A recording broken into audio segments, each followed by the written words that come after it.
Rick. All right, so Rick is in the real estate industry, been a real estate profession for a few minutes. 37 years. Had a kid, okay. So you've seen some stuff, ups and downs and a lot of things along those lines. As a real estate agent, you've experienced many of those ups and downs in the housing market. What do you believe this opportunity offers the potential for more consistency?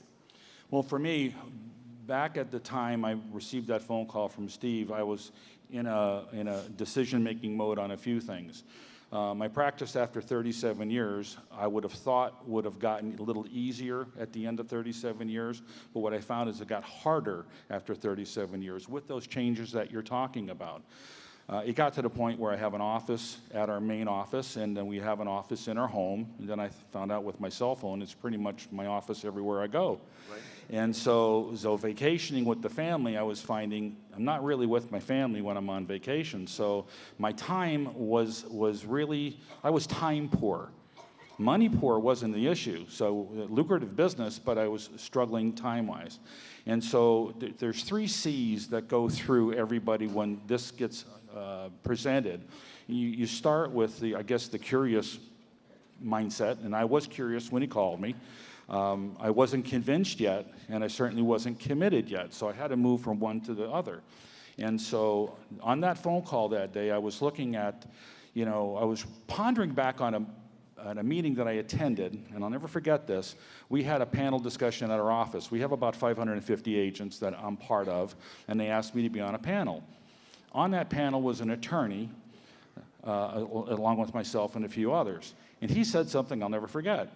They asked him the same question. If you had to give advice to any real estate agent in the industry, what would that be? And he's sitting to my right, and he said, have other sources of income. Don't keep your eyes closed. Go out and develop multiple streams of income. I immediately thought about that, and I thought, well, where's my end game? There's really not an end game in real estate. So when I looked at being time poor, geographically segregated, because my business is in Naples, Florida. Our business now is all over the country. And so that just expanded everything. The one I really have to thank to get me in this business was my wife.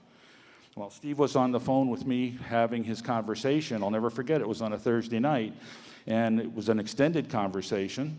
My wife overheard me in the living room. She came into my office and she said, who are you talking to? I said, it's Steve Merritt. She goes, I don't care what he's doing, sign up right now. I didn't know the name of the company, didn't know anything about the patch, but when she says, sign up, we're gonna get in Steve's organization, that's exactly what we did. You're a wise man, wise man. Yeah, the industry, housing industry as a whole, obviously has many ebbs and flows, and sometimes we remember those more than others, but over 37 years you see some of those definitely. I actually know another individual that was in a similar, possibly even that meeting where they talked about having multiple streams of income.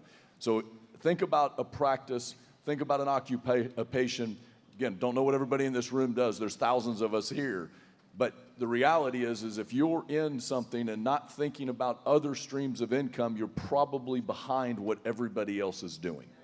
Okay? So think forward, think about what the exit strategy is. Think about, like our younger generation was talking about, compressing your time. That's what you're looking to do. We're not looking to retire. We're just looking to go enjoy more of the things that we want to enjoy quicker. Okay? Thank you, Rick. And then the last part is, again, similarly, why do you believe everyone here should take this so seriously from your perspective? Well, it's one thing about recognizing opportunity. It's the other thing to take advantage of that opportunity. There's a lot of opportunity that people never take advantage of. And the first thing was recognizing that we had something truly unique, truly protected. And then when I looked at the leadership and did a little bit of research, so now I've moved over from the curiosity mindset to the convinced mindset, I started realizing that we have David Schmidt at the head of the helm here. Talk about leadership. And then you look at Steve and Gina Merritt and what they have done in previous company, and here, setting all these records, you have the perfect storm of opportunity. And if you don't take advantage of it, you're going to lose. Right. There's a lot of people praying and looking and wanting what it is that we all have on our hands around right now. Absolutely. You've been able to say yes. Think of all the people you interact with that are looking for exactly what it is that you have, and you have the ability to bless each and every one of them, and they can do the same for people around them. That's Thank right. you so much. David, would you pass